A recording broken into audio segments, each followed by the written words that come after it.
It was a Friday night, and I had the house to myself. My parents were out of town, and for the first time, they trusted me enough to leave me alone for the weekend. I was 18, no longer a kid, but being alone in a big house always carried an unsettling feeling.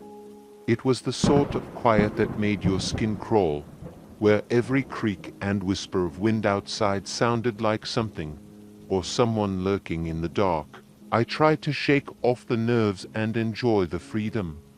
It was raining heavily outside, and the storm had been forecasted to last the entire weekend. Thunder rumbled in the distance as I settled on the couch, planning to watch horror movies. I know, ironic, right? A horror marathon while home alone during a thunderstorm. In hindsight, it probably wasn't the best idea. The first couple of hours went by uneventfully. I had my snacks, a blanket, and the storm outside gave a fitting ambience for the movies. By midnight, I was halfway through my third film when I heard a strange noise. It wasn't thunder. It was much closer, like a faint scratching sound coming from somewhere in the house. I paused the movie and listened, but the noise stopped. I convinced myself it was just the wind, or maybe the rain against the windows, and I returned to the movie. As the minutes ticked by, the feeling of being watched started creeping in. I laughed at myself, thinking the horror films were getting to me. I mean, the whole setup was perfect for spooking myself out. Still, I couldn't shake the uneasy sensation that I wasn't alone. Then, I heard it again. That same scratching sound, only louder this time, followed by a faint thud. It sounded like it came from upstairs. I muted the TV, straining to listen. Silence, the kind of heavy, oppressive silence that fills your ears and makes your heartbeat sound unnaturally loud. I wasn't sure what I was expecting, but the house was still. I figured it might just be the old pipes or the house settling, as it sometimes did during storms. But something about this didn't feel right. My gut told me to check it out.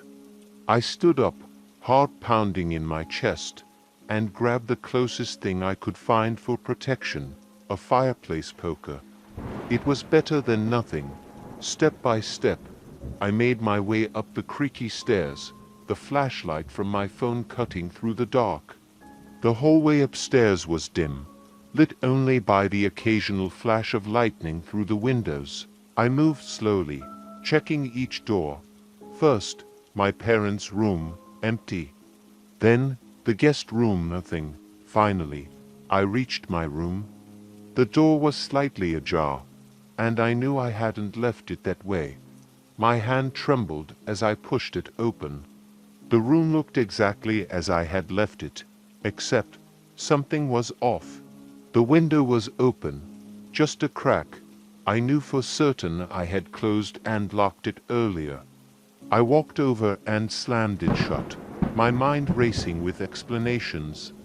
Maybe it had blown open from the wind. Yeah, that had to be it. Feeling stupid for scaring myself, I decided to head back downstairs. But just as I turned to leave, I noticed something out of the corner of my eye, something small and dark sitting on my dresser. I shined the light over it, and my heart dropped. It was a muddy footprint, a small, wet footprint, inside my room. My brain froze. Someone had been in here. Someone could still be in the house. I gripped the fireplace poker tighter and tried to steady my breathing. There was no way I imagined this. Panic surged through me as I listened for any sound, any hint of movement. Then I heard it, a soft, almost imperceptible sound, like breathing. It was coming from the closet. My closet. I stared at the door, paralyzed. The knob slowly turned, the door creaked open, and before I could even react, the lights in the house flickered and went out completely, plunging everything into darkness. My phone's flashlight barely illuminated the space in front of me, but I knew I couldn't stay there. I bolted for the stairs, nearly tripping over my feet as I raced down. I made it back to the living room, panting and shaking. I wanted to call the police, but my phone was almost dead, and the power outage had knocked out the Wi-Fi. I was trapped, alone, and whoever was in the house with me knew exactly where I was. I crouched behind the couch, clutching the poker with trembling hands, praying that I wouldn't hear footsteps coming down the stairs. Minutes passed. The storm raged on outside, thunder crashing and wind howling. Then, amidst the chaos, I heard it, the soft creak of a floorboard upstairs. Whoever it was, they were moving, slowly, deliberately. I held my breath, straining to hear. The footsteps grew louder as they descended the stairs, one step at a time. My heart was pounding so loudly I was sure they could hear it. I had to do something, but I couldn't move. I felt paralyzed, trapped by the fear coursing through me. Suddenly, there was a loud bang. I jumped, my heart nearly stopping in my chest. The sound had come from the front door. It sounded like someone trying to break in. But how? There was already someone inside. Unless there was more than one. I was completely surrounded, and my mind raced for an escape plan. I couldn't stay hidden. They would find me eventually. I could hear the faint whispers now, almost like they were talking to each other, their voices low and menacing. Gathering every ounce of courage I had, I bolted for the back door. My hand fumbled with the lock, the cold metal slipping in my sweaty palm. Finally, I yanked the door open and ran out into the storm. The wind and rain battered against me, but I didn't stop. I ran through the backyard, heading for the woods behind my house, hoping I could lose them in the trees. I didn't look back. I couldn't. I heard footsteps behind me, fast and heavy, gaining on me. My lungs burned as I pushed myself to run faster. Lightning lit up the sky, and for a split second, I saw them, two figures, just a few feet behind me. Their faces were obscured by the rain, but their presence was enough to send a wave of terror through me. I stumbled into the woods, branches scratching at my skin as I fought my way deeper into the darkness. I didn't know where I was going, but I couldn't stop. The footsteps were still behind me, closer now, almost on top of me. Then, as suddenly as it had started, the pursuit stopped. The footsteps faded away, and the only sound was the storm raging around me. I collapsed to the ground, gasping for air, too exhausted to move. I don't know how long I lay there, drenched and shaking, but eventually, I made it back to the house. The front door was wide open, but there was no sign of anyone inside. It was like they had vanished into thin air, leaving only the muddy footprints behind as proof that they had ever been there. I called the police, and when they arrived, they searched the house and the surrounding area, but they found nothing. No signs of forced entry, no intruders, just the muddy prints and my terrified story. They said it was probably just a couple of kids messing around, but I knew better. Whoever, or whatever, had been in that house with me wasn't human, and I had a sinking feeling that they would be back.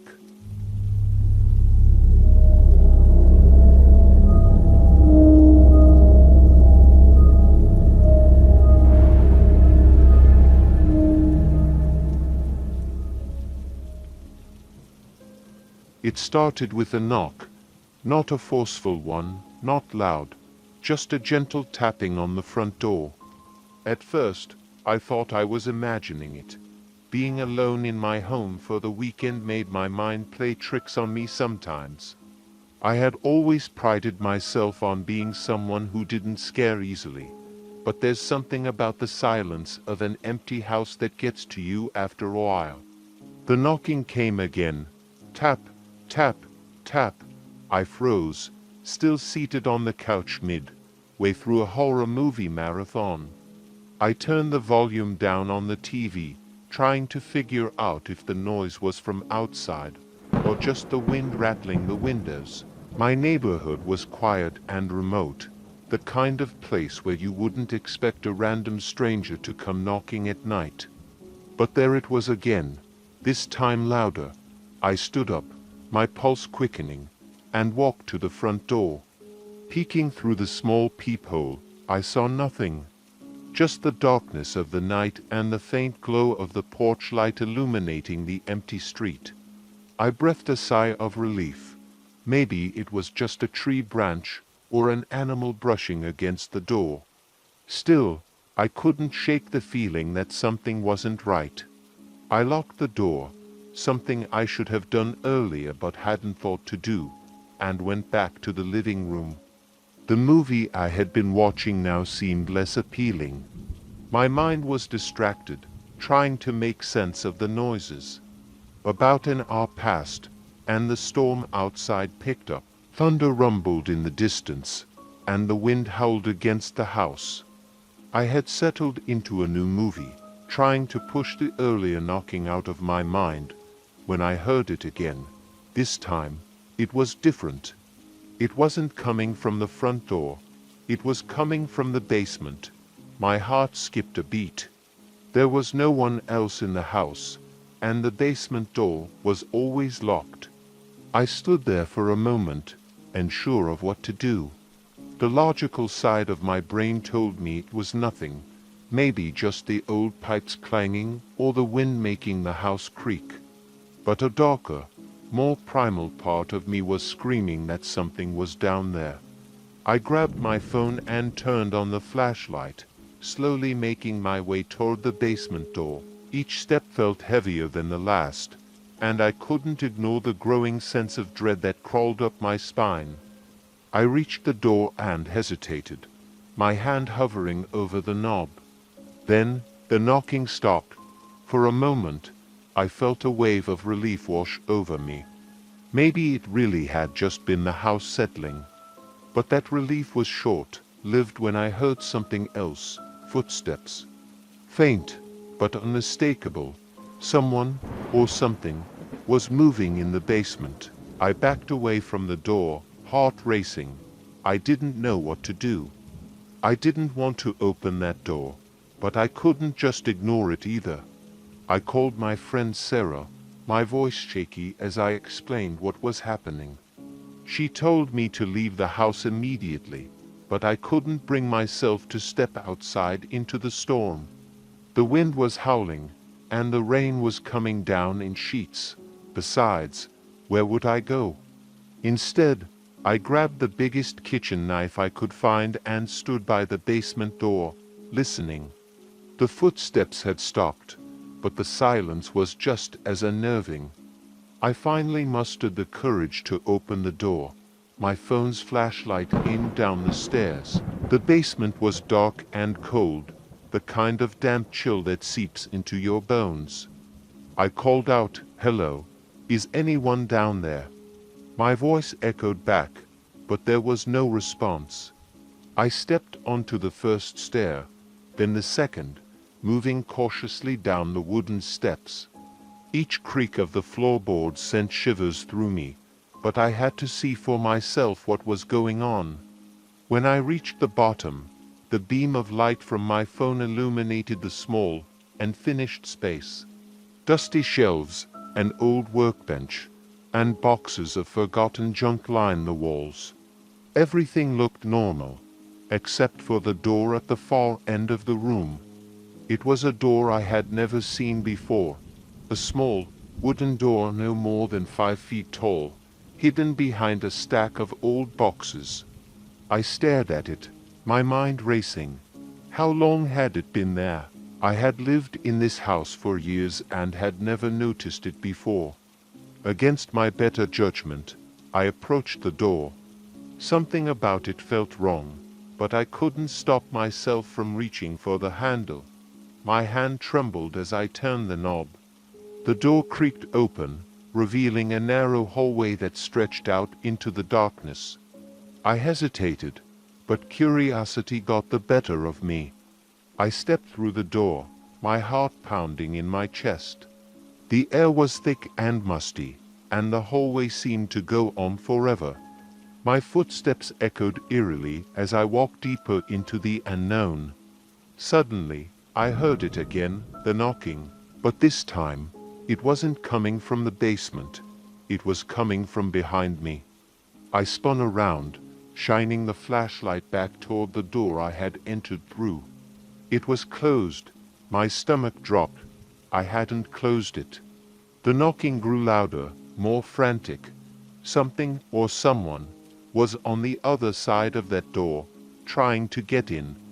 I ran toward it, but as I reached out for the knob, the door flung open on its own, and a cold gust of air rushed through the hallway. Standing in the doorway was a figure. Its face was obscured by shadows, but I could see its eyes glowing, piercing eyes that seemed to bore into my soul. I stumbled back, dropping my phone. The flashlight flickered and went out, plunging the hallway into darkness. I scrambled to pick up the phone, my hands shaking uncontrollably. The figure moved closer, its footsteps echoing in the narrow space. I backed away, desperate to get away, but there was nowhere to go. The hallway seemed to stretch on forever, and the figure was closing in. Just when I thought it was over, the lights in the house flickered back on. The figure vanished, and I was left standing alone in the basement, my heart pounding in my chest. I rushed back upstairs, slamming the basement door behind me. I didn't sleep that night. Every noise, every creak of the house sent my heart racing. I called Sarah again, begging her to come over, but the storm had flooded the roads, and she couldn't make it. The next morning, I decided to investigate the basement again, but when I opened the door, the small wooden door at the far end of the room was gone. There was no hallway, no hidden passage. It was as if it had never existed. But I know what I saw. And I know that something was in that house with me that night. I haven't been back to the house since. I moved out the following week, leaving everything behind. But sometimes, late at night, I hear it.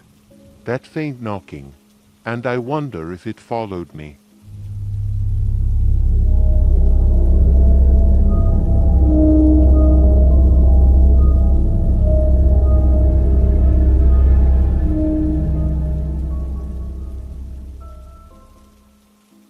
The first time I noticed it, I thought it was just my imagination playing tricks on me. The dim light of the hallway flickered, casting elongated shadows on the walls of my new apartment. I had moved in just a week ago, seeking a fresh start in this bustling city. The apartment was quaint, with its old wooden floors and vintage fixtures, but there was something unsettling about it. There was a room in the back of the apartment that had been locked. The landlord had given me a brief explanation about it, something about it being a storage area for maintenance supplies, but the fact that it was locked gnawed at my curiosity. I wondered what was behind that door. One night, after an exhausting day at work, I returned home and slumped onto the couch. The familiar sounds of the city filtered in through the window. Cars honked, people chatted, and the distant sound of sirens echoed like a lullaby. I was just about to drift off when I heard it, a soft scratching sound coming from the locked room. My heart raced. I convinced myself it was just the pipes or the settling of the building, but deep down, a chill crept along my spine. I shook my head, trying to dispel the creeping fear. There was no reason to be scared. It was just an old apartment. The scratching persisted throughout the night, a relentless reminder that I wasn't alone. I lay awake, listening intently, every creak of the floorboards making me jump. Finally, as dawn broke, the scratching ceased. I must have dozed off, because the next thing I knew, sunlight streamed through the window, bathing the room in warmth.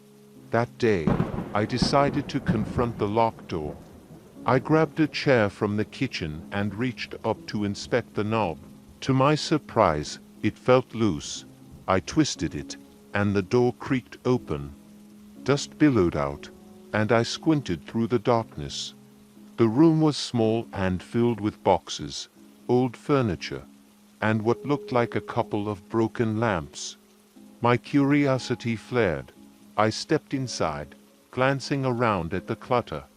That's when I noticed something peculiar. In the corner of the room sat a large, ornate mirror covered with a dusty cloth. I felt drawn to it, as if it were calling my name. Pulling the cloth away, I revealed a beautiful antique mirror, its frame intricately carved with floral patterns. It was stunning, but something about it made me uneasy. I peered into it, and for a moment, I thought I saw a shadowy figure standing behind me. I spun around, but the room was empty. I brushed it off as my imagination, but I couldn't shake the feeling that I was being watched. Days turned into weeks, and the scratching continued. I started to avoid the locked room, but the mirror remained a constant presence in my mind. Whenever I glanced at it, I felt an overwhelming sense of dread. One evening, while cleaning up after dinner, I heard a faint whispering coming from the hallway. I paused, straining to hear. It sounded like a soft voice, beckoning me. My heart raced as I stood frozen in place. "Help me." The voice was barely above a whisper, but it sent chills down my spine. I followed the sound, slowly creeping toward the locked room. My pulse quickened with each step, the whisper growing louder. I reached for the doorknob, hesitating for a moment. "Help me." I turned the knob and stepped inside. The room felt colder than before. I glanced at the mirror, and this time, I noticed something different. The reflection seemed darker, almost distorted. I could see shadows moving within it, twisting and contorting as if something was trying to break free. I stumbled back, fear coursing through my veins. That's when I heard the whisper again, but it was closer this time. "Help me." Panic surged through me. I needed to get out.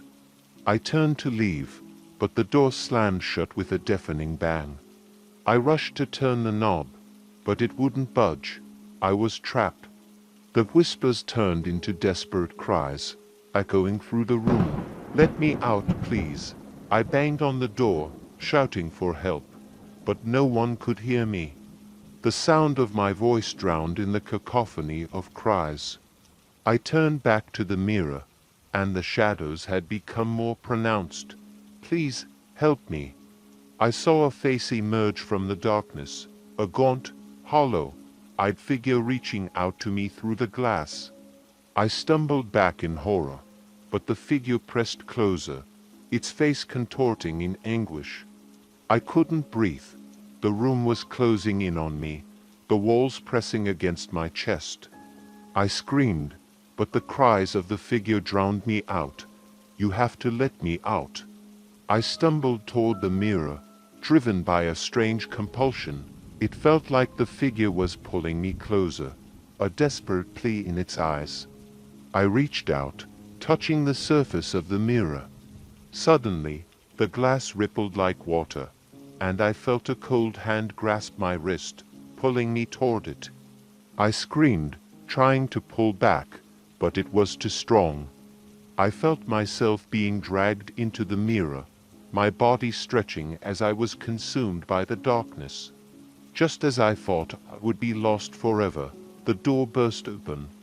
Light flooded the room, and I was thrown back, landing hard on the floor. I gasped for air, dazed and disoriented. The mirror stood before me and changed, as if nothing had happened. The cries had ceased, and the room felt eerily quiet. I scrambled to my feet, heart pounding, and rushed out of the room, slamming the door behind me. I locked it, breathing heavily, trying to process what just happened. I felt the overwhelming urge to leave the apartment, to escape whatever dark presence resided within those walls. That night, I packed my belongings, frantically shoving clothes and essentials into boxes. As the storm raged outside, I could hear the whispers again, echoing in the distance. I couldn't take it anymore. I had to get out. As I turned to leave, I glanced back at the locked room one last time. The door was slightly ajar, and a cold wind rushed through, carrying with it the soft whispers of despair. I hurried out, heart racing, and didn't look back. I fled the building and didn't stop until I reached my car, the storm pelting down on me. I drove away, leaving the apartment, and whatever darkness lurked within, behind me. Weeks later, I learned from a neighbor that the previous tenant had vanished without a trace. They had been an artist who claimed to have found inspiration in the locked room. But the room wasn't just a storage space. It was a portal, a place where shadows and whispers converged, and the tortured souls within sought a way out. I never spoke of my experience to anyone. The nightmares persisted, but I refused to give in to the darkness. I moved into a new apartment, hoping for a fresh start, but every time I passed a mirror, I felt a cold chill race down my spine.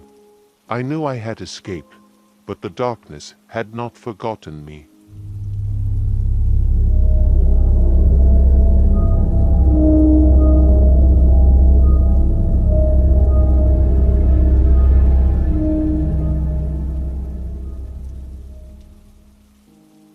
The rain poured down in sheets, transforming the quiet streets into rivers of shimmering water. I was finishing my last shift as a food delivery driver for the night. My manager had warned us that rain always brought out the creeps, but I never believed it. After all, it was just a job, one that paid the bills while I figured out my next move. As I drove through the winding back roads of our town, my phone buzzed, and a notification popped up. Another delivery. It was an order from an address I didn't recognize, 138 Willow Street. I glanced at the GPS. It was a good 20 minutes away from my usual route, tucked away in an older part of town I wasn't familiar with. Just a couple more bucks, I muttered to myself as I turned the car toward the destination. The rain intensified, battering against the windshield and reducing visibility to almost nothing. I switched on my headlights, squinting through the murky gloom. The streets were empty, save for the occasional flicker of streetlights struggling against the storm. I could almost feel the heaviness of the atmosphere, pressing down like a weight on my chest. When I finally pulled up to 138 Willow Street, I was surprised by the sight. The house was an old Victorian, its paint peeling and windows clouded with grime. It loomed over me like a ghost from another era, shrouded in shadows and surrounded by overgrown weeds. A chill ran down my spine, but I shook it off, reminding myself that it was just a delivery. I grabbed the food from the back seat, holding the bag tightly as I approached the front door. The wind howled, sending a shiver through me as I knocked. The sound echoed into the silence, and for a moment, I wondered if anyone was home. After a moment, the door creaked open, revealing a frail, looking woman in her 60s. Her hair was disheveled, and her eyes were wide and unsettling. She wore a long, tattered robe that hung loosely around her thin frame. "Are you the delivery?" she asked, her voice a whisper. I nodded, holding out the bag. "Yes, ma'am." "Your order." She reached out, her fingers trembling as they brushed against the bag. Come in, it's not safe out there. I hesitated, glancing back at my car. I really should just, please, she insisted, her eyes darting around as if she expected someone to be watching. You'll be safe in here. I can't let you stay out in that storm. Something about her plea unsettled me, but the rain was pounding down harder, and I didn't want to risk being out in the elements any longer. I stepped inside, my shoes squelching on the damp carpet. The air inside was heavy and stale, filled with the scent of mildew and something else, something sweet and rotting. Thank you, she said, closing the door behind me. You're the first person I've seen in days. I nodded, trying to ignore the creeping sense of unease gnawing at my stomach. I'm glad I could help. Do you need anything else? She waved a hand dismissively. No, just sit with me for a moment. It's been so long since I've had company. I glanced around the dimly lit room, taking in the peeling wallpaper, dusty shelves, and the numerous framed photos hanging on the walls. They all depicted the same family, a mother, father, and several children, all smiling brightly. The rain poured down in sheets, transforming the quiet streets into rivers of shimmering water. I was finishing my last shift as a food delivery driver for the night. My manager had warned us that rain always brought out the creeps, but I never believed it. After all, it was just a job, one that paid the bills while I figured out my next move. As I drove through the winding back roads of our town, my phone buzzed, and a notification popped up. Another delivery. It was an order from an address I didn't recognize, 138 Willow Street. I glanced at the GPS. It was a good 20 minutes away from my usual route, tucked away in an older part of town I wasn't familiar with. Just a couple more bucks, I muttered to myself as I turned the car toward the destination. The rain intensified, battering against the windshield and reducing visibility to almost nothing. I switched on my headlights, squinting through the murky gloom. The streets were empty, save for the occasional flicker of streetlights struggling against the storm. I could almost feel the heaviness of the atmosphere, pressing down like a weight on my chest. When I finally pulled up to 138 Willow Street, I was surprised by the sight. The house was an old Victorian, its paint peeling and windows clouded with grime. It loomed over me like a ghost from another era, shrouded in shadows and surrounded by overgrown weeds. A chill ran down my spine, but I shook it off, reminding myself that it was just a delivery. I grabbed the food from the back seat, holding the bag tightly as I approached the front door. The wind howled, sending a shiver through me as I knocked. The sound echoed into the silence, and for a moment, I wondered if anyone was home. After a moment, the door creaked open, revealing a frail looking woman in her 60s. Her hair was disheveled, and her eyes were wide and unsettling. She wore a long, tattered robe that hung loosely around her thin frame. "Are you the delivery?" she asked, her voice a whisper. I nodded, holding out the bag. "Yes, ma'am." "Your order." She reached out, her fingers trembling as they brushed against the bag. Come in. It's not safe out there." I hesitated, glancing back at my car. "I really should just, please," she insisted, her eyes darting around as if she expected someone to be watching. "You'll be safe in here. I can't let you stay out in that storm." Something about her plea unsettled me, but the rain was pounding down harder, and I didn't want to risk being out in the elements any longer. I stepped inside, my shoes squelching on the damp carpet. The air inside was heavy and stale, filled with the scent of mildew and something else, something sweet and rotting. "Thank you," she said, closing the door behind me. "You're the first person I've seen in days." I nodded, trying to ignore the creeping sense of unease gnawing at my stomach. "I'm glad I could help. Do you need anything else?" She waved a hand dismissively. No, just sit with me for a moment. It's been so long since I've had company." I glanced around the dimly lit room, taking in the peeling wallpaper, dusty shelves, and the numerous framed photos hanging on the walls. They all depicted the same family, a mother, father, and several children, all smiling brightly. "Your family?" I asked, pointing to the photos. Her smile faltered. "They're gone now. Just me left." I nodded, unsure of how to respond. The storm raged outside, and the wind howled like a living thing. The woman sat on an old, threadbare couch, gesturing for me to join her. Against my better judgment, I took a seat across from her. As we sat in silence, I couldn't shake the feeling that something was off. The shadows in the corners of the room seemed to dance, and I swore I heard faint whispers carried on the wind. I tried to focus on the conversation, but my mind wandered back to the photographs. "Do you ever get lonely?" I asked, trying to make small talk. She turned to me, her gaze piercing. "Loneliness is a choice. Sometimes it's better to be alone." I frowned, unsure how to respond.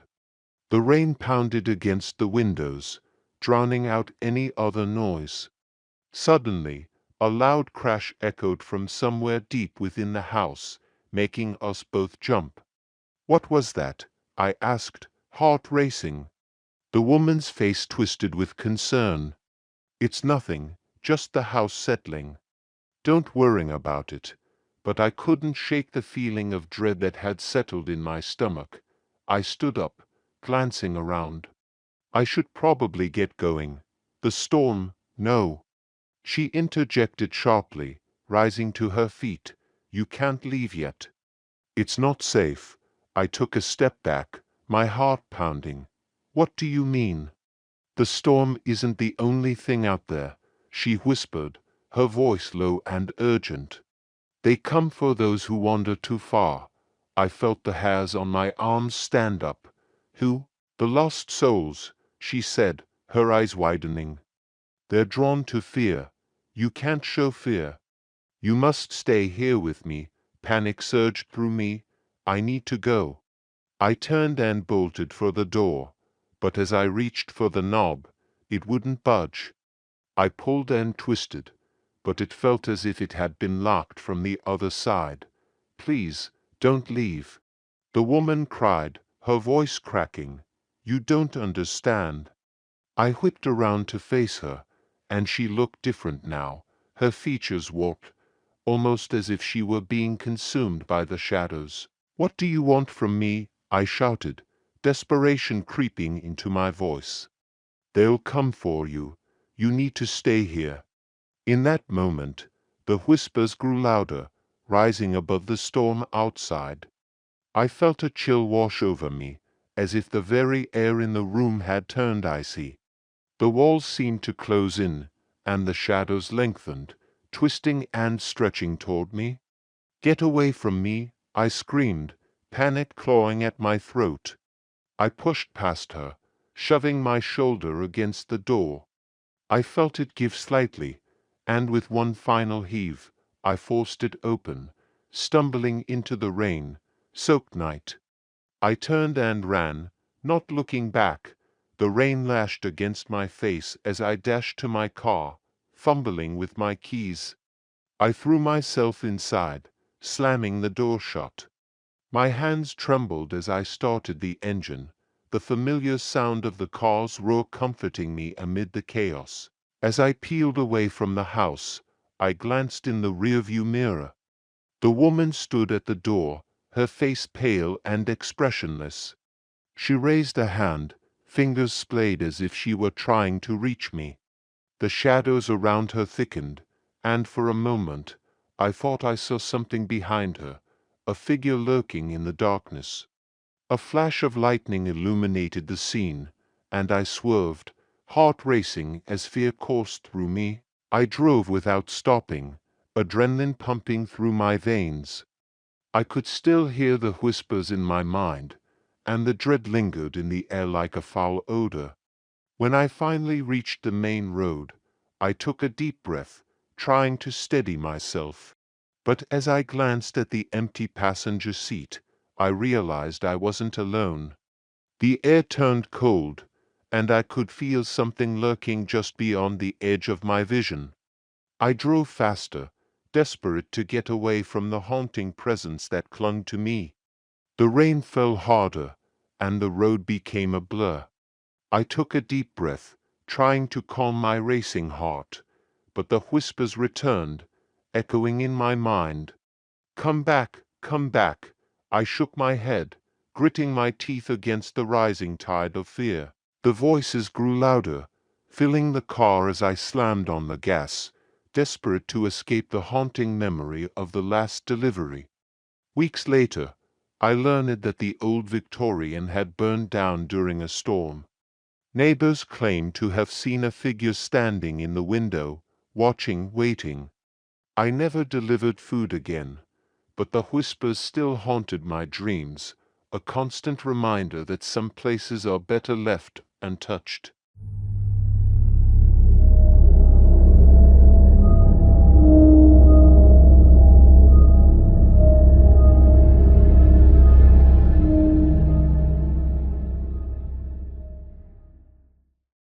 It was a night like any other.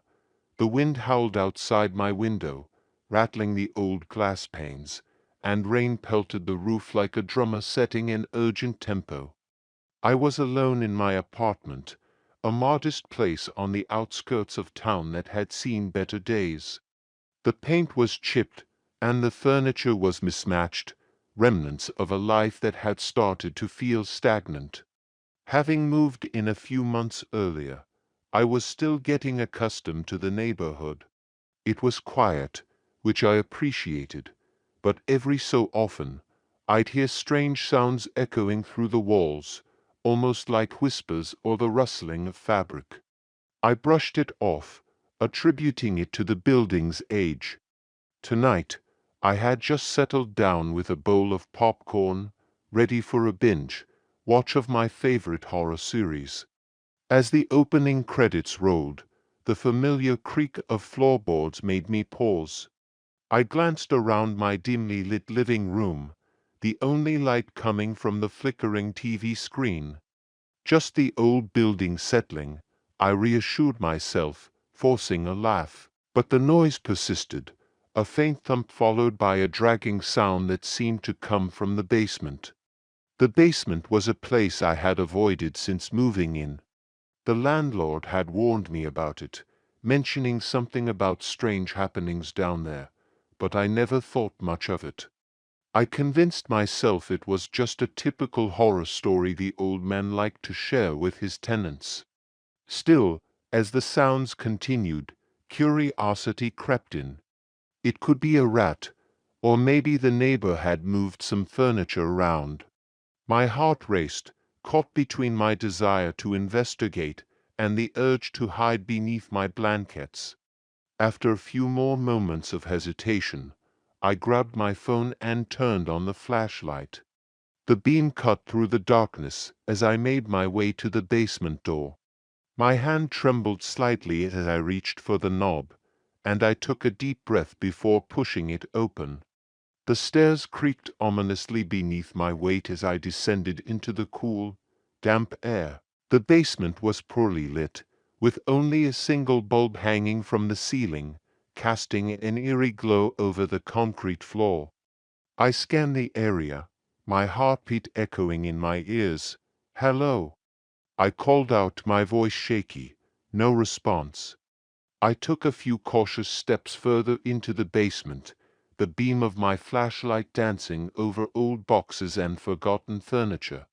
Dust motes swirled in the air, and the shadows flickered as I moved. The thumping sound had ceased, replaced by an unsettling silence that seemed to press down on me. Just as I was about to turn back, a soft whimper caught my attention. I froze, my blood running cold. It came from a corner, behind a stack of boxes.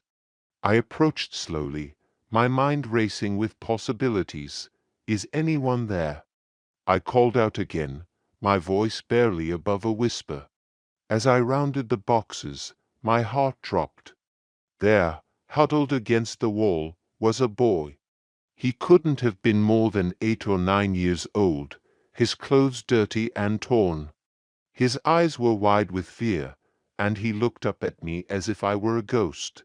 "Help me," he pleaded, his voice trembling. "Please help me." Panic surged through me. "What happened? Where are your parents?" I knelt beside him, trying to keep my tone calm. "I don't know.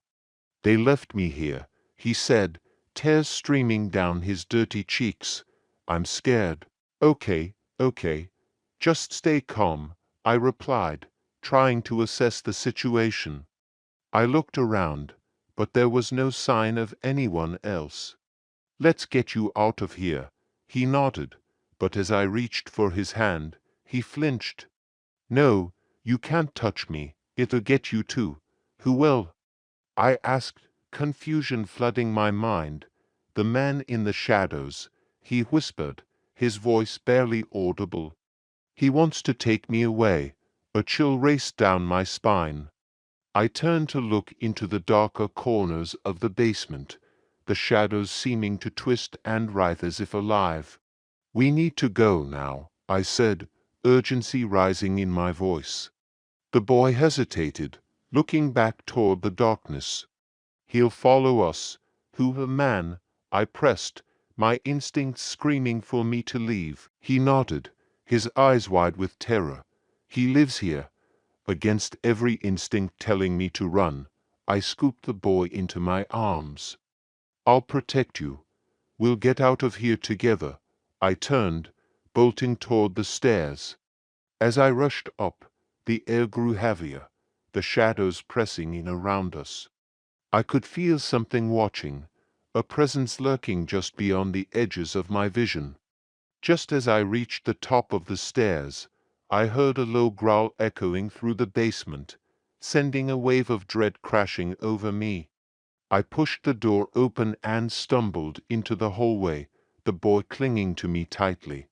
I didn't stop running until we were safely in my apartment, the door slamming shut behind us. I locked it, panting heavily, and turned to the boy, who was trembling in my arms. "Are you okay?" I asked, my heart racing. He shook his head, tears still streaming down his face. "He's coming. He wants me back." "Who?" I pressed, but before he could answer, a loud bang reverberated through the apartment, rattling the walls.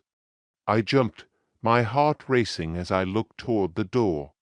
The boy's eyes widened in fear. "He's here." In a panic, I grabbed my phone and dialed 911, my hands shaking as I spoke. "Please, I need help.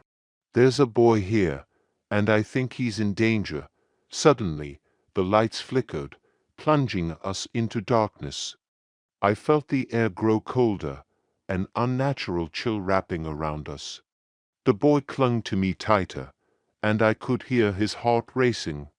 As I hung up, the room was filled with a deep growl, resonating from the very walls. The shadows seemed to twist and turn, and I felt something brush past me, a fleeting presence that sent shivers down my spine. I turned on the flashlight, illuminating the room, but the shadows only seemed to grow darker. "Stay close to me," I whispered to the boy, who nodded, his eyes wide with terror.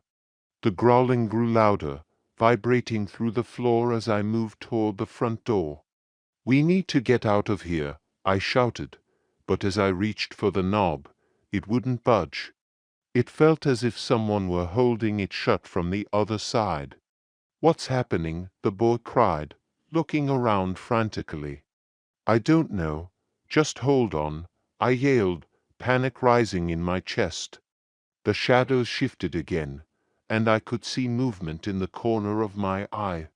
I swung the flashlight toward it, but the light revealed nothing, just the darkened corners of my apartment. Suddenly, the boy screamed, pointing toward the wall. "There, he's there." I turned, and in that moment I saw him, a figure emerging from the darkness, a man with hollow eyes and a twisted smile.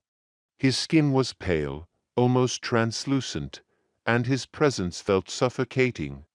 "Let him go," the man rasped, his voice echoing with malice. "No," I shouted, stepping in front of the boy protectively. "He's not going with you." The man laughed, a chilling sound that sent ice coursing through my veins. "You can't protect him. He belongs to me." The air crackled with tension, and I could feel the weight of the shadows closing in, threatening to swallow us whole. I reached for my phone again, but as I turned, the boy's hand slipped from mine. "No," I cried, but it was too late. He was drawn toward the figure, the shadows wrapping around him like a suffocating blanket. "Stop!" I screamed, lunging forward, but the shadows held me back, an unseen force pinning me in place. "Let him go," I shouted, desperation filling my voice as I struggled against the darkness. The boy's face twisted in fear as he was pulled closer to the man, who extended a hand, beckoning him forward. "Come to me, child. You're safe now." "No." I yelled again, fighting against the grip of the shadows. "You're lying." But the boy's expression shifted from fear to a strange calmness, as if he were entranced. "I have to go," he whispered, his voice distant. "Don't." I pleaded, but the shadows pulled me back, and I felt myself slipping away. With one final burst of strength, I broke free from the darkness and lunged at the boy, grasping his arm just as he was about to reach the figure. The moment I made contact, a blinding light erupted from my hand, illuminating the room and pushing back the shadows. The man screeched, the sound piercing and inhuman as he recoiled, his form dissipating into the darkness. "Come on," I yelled, dragging the boy away from the edge of the shadows. We stumbled back, the light enveloping us, protecting us from the encroaching darkness. But just as we thought we were safe, the lights flickered back on, revealing my apartment as it had been before. The boy and I stood in the middle of the living room, breathing heavily. "What just happened?" I gasped, still holding onto the boy. "I don't know," he said, confusion etched across his face. "But he's still here." The shadows whispered around us, a haunting melody that sent shivers down my spine. "You can't escape," they seemed to say, echoing the man's words. "We need to get out of here," I said urgently, leading the boy toward the door again. This time, the knob turned easily, and I pushed the door open, the night air rushing in to meet us. We stepped out into the hallway, and I could feel the weight of the shadows lifting, but I knew we weren't safe yet. As we ran down the stairs, the boy looked up at me, eyes wide with fear. "Where are we going?" "Anywhere but here," I replied, my heart pounding in my chest. We burst out of the building, the cool air hitting us like a wave. I glanced back, half expecting to see the man emerging from the shadows, but there was nothing. The building loomed behind us, dark and foreboding. "Are you okay?" I asked the boy, who was shivering beside me. He nodded, but I could see the fear still lingering in his eyes. "Can we go home?" I hesitated. "I don't think it's safe for you to go back there." "What do we do?" he asked, his voice trembling. I took a deep breath, trying to think. "We need to find someone who can help us," I said finally. "Someone who knows about the shadows." Together, we started walking, not knowing where we were headed, just trying to put as much distance between us and that apartment as possible. The night was alive with sounds, the rustle of leaves, distant sirens, and the soft patter of rain on the pavement. As we walked, I glanced down at the boy, who looked up at me with wide, innocent eyes. "What's your name?" I asked, trying to keep the mood light. "Ethan," he replied, his voice barely above a whisper. "Ethan," I repeated, trying to reassure him. "I'm going to keep you safe. We'll figure this out together." We wandered through the streets, looking for any sign of help. The neighborhood felt different now, shadows stretching longer, the night growing darker. "Do you think he'll find us?" Ethan asked, his voice trembling. "I don't know," I admitted, glancing over my shoulder. "But we won't let him." We eventually came to a small diner, its neon lights flickering in the darkness. I pushed open the door, the bell jingling as we stepped inside. The warmth enveloped us, and the smell of coffee and fried food filled the air. The waitress, an older woman with kind eyes, looked up and frowned. "You two look like you've seen a ghost." "Everything okay?" I hesitated, unsure of how to explain. We need help," I finally said. "Is there anyone we can talk to?" She studied us for a moment, then nodded. "You can talk to my husband. He's a retired cop. Let me go get him." As she disappeared into the back, Ethan and I took a seat at the counter, the adrenaline from our escape starting to fade. I looked around, taking in the diner's cozy atmosphere, but it didn't bring me any comfort. A few minutes later, the waitress returned with a man in his 60s, his hair graying at the temples. "What's going on?" he asked, concern etched across his face. "There's a boy, and he's in danger," I stammered, trying to gather my thoughts. "There's something in the basement of my apartment building. I think it's after him." The man frowned, his gaze shifting to Ethan. "Is that true, kid?" Ethan nodded, his eyes wide. "He wants to take me." The man exchanged a glance with the waitress, then turned back to us. "All right, let's talk about this. Why don't you start from the beginning?" I took a deep breath, recounting everything that had happened. As I spoke, I noticed the man's expression growing serious. When I finished, he leaned back, running a hand through his hair. "I've heard stories about that building," he said slowly. "There's a reason it's been vacant for so long. The shadows are something you don't mess with." "What do you mean?" I asked, confusion washing over me. "There are tales of a spirit that haunts that place, one that takes children.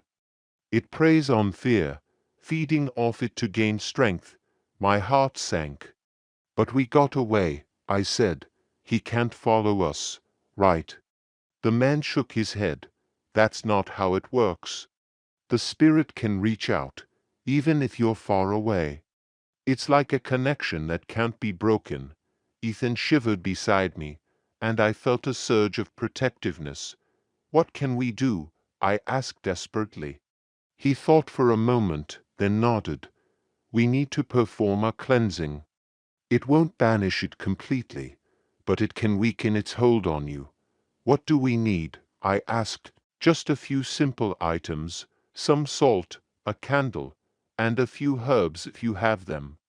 We can do it here or at your apartment, but we need to hurry." I glanced at Ethan, who was looking up at me with hope in his eyes. "Let's do it at my apartment," I said firmly. "We need to confront it."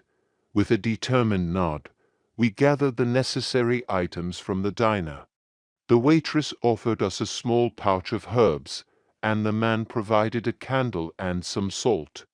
As we prepared to head back to my apartment, the air outside felt heavier, a sense of foreboding pressing down on us. As we approached the building, the shadows seemed to reach out, clawing at the edges of the light. I felt a chill run down my spine, but I steeled myself. We had to face this. Once inside my apartment, we set up in the living room. The man instructed us on how to create a protective circle with the salt, placing the candle in the center. I felt Ethan's small hand grip mine tightly, and I offered him a reassuring smile. "Now, we need to focus," the man said, his voice low and steady. "We're going to call on the light to push back the shadows." I nodded, taking a deep breath as we formed a circle around the salt. The candle flickered, casting dancing shadows on the walls. "Repeat after me," he instructed. "Light, protect us from the dark. We stand together. We will not be torn apart." We repeated the words, feeling the energy in the room shift. The shadows began to swirl, flickering and pulling at the edges of the circle, but we held firm, our voices rising in strength. "Light, protect us from the dark. We stand together. We will not be torn apart." As we spoke, the shadows writhed, and a low growl echoed through the room, filling the air with a sense of dread. I could feel the boy's hand trembling in mine, but I squeezed it gently, urging him to stay strong.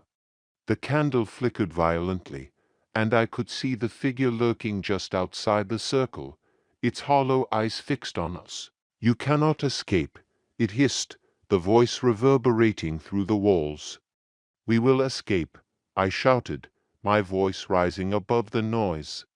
"We are stronger than you." With that declaration, a surge of light erupted from the candle, pushing back the shadows. The room filled with warmth, and the growling turned into a wail, the figure recoiling from the brightness. "Keep going," the man urged, his voice steady. "Don't stop." Together, we repeated the chant, our voices uniting against the darkness. I could feel the power building, the light growing brighter as it pushed the figure further back. "Light, protect us from the dark. We stand together. We will not be torn apart." With one final cry, the light exploded outward, engulfing the room in brilliance. The shadows shrieked, retreating into the corners as the figure dissipated into the air. The growling faded, replaced by a profound silence that settled over us. As the light dimmed, I looked around the room, breathless. The air felt lighter, and the oppressive weight of the shadows had lifted. "Is it over?" Ethan asked, his voice barely a whisper. The man nodded, a faint smile on his lips. "For now, yes, but it's important to stay vigilant. The shadows can always return."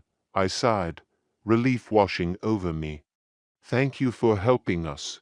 Just be careful," he replied, his expression turning serious. "The spirit feeds on fear. Stay strong, and it won't have power over you." Ethan leaned against me, exhaustion evident in his small frame. "Can we go home now?" "Yes, let's get you somewhere safe," I said, wrapping my arm around him. We stepped outside into the cool night air, feeling the weight of the darkness finally lifting. As we walked away from the building, I couldn't shake the feeling that we hadn't seen the last of the shadows, but for now, we were free. Together, we made our way down the street, the future uncertain but filled with hope. The boy had escaped the basement, and as we ventured into the night, I knew I would do everything in my power to keep him safe from the shadows that lurked in the dark. As the days turned into weeks, the memory of that night haunted me, a constant reminder of the darkness we had faced. Ethan settled into a new home with a loving family, a place far removed from the nightmares of that basement. We kept in touch, sharing stories and laughter, the bond forged in fear transforming into something beautiful. I found myself drawn to the shadows, researching the tales of spirits that roamed the night. I learned how to cleanse spaces and protect myself from the darkness, turning fear into knowledge. The man from the diner became a mentor, guiding me through the mysteries of the unseen world. One evening, as I prepared for another cleansing, I felt a chill in the air, a whisper of familiarity. The shadows flickered around me, and I closed my eyes, taking a deep breath. I would not be afraid. The light within me burned brighter than ever, a beacon against the darkness. Light, protect me from the dark, I whispered, grounding myself in the power I had discovered. The shadows danced around me, but I stood firm, ready to face whatever came my way. And so, the battle with the shadows continued, but this time, I was not alone. Ethan had learned to face his fears, the bond we had formed in the darkest moments giving us strength. The shadows may linger in the corners of our lives, but we would face them together, united against the dark. In this world filled with unknowns, we found solace in each other. We had seen the darkness and emerged stronger, a testament to the power of light against the shadows.